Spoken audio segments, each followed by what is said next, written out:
Mina kasvasin Alevi tüdrukuna linnalähedases sellises väikeses keskkonnas.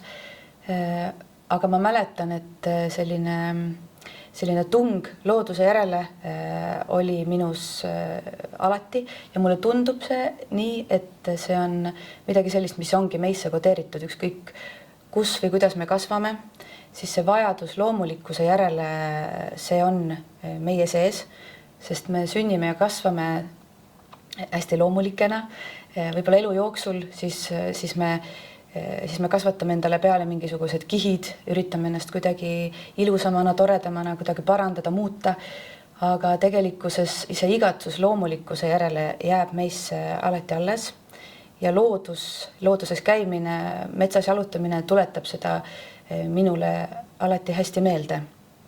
Ja ma kunagi pole pidanud siis pettuma selles, et kui ma võtan otsuse vastu, et see mingisugune kontakt endaga taastada, mis ikkagi kipub minema kaotsi, et looduses jalutades ta alati mind jälle tabab.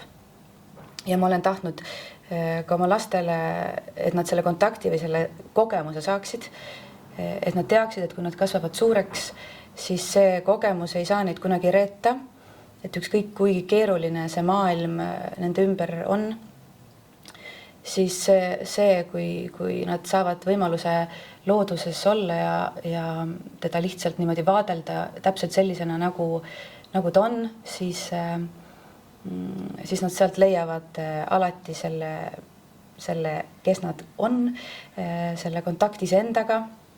Ja mulle tundub, et seda loomulikkust, seda kontakti on meil täna väga vaja. Sellepärast, et me vahel ei oska isegi selle järgi enam küsida. See kõik, mis meie ümber toimub, ajab meid nii segadusse, et me arvame, et see ongi juba hästi loomulik, aga tegelikkuses on midagi palju lihtsamat.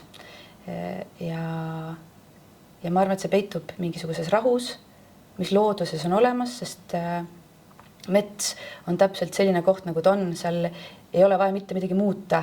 Ta on täpselt selline, nagu ta on. Ja kui me siis ennast seal olles tabame, siis me saame aru, et ka meie ise oleme tegelikult täpselt sellised, nagu me oleme, ilma et me peaks ennast kuidagi paremana näitama.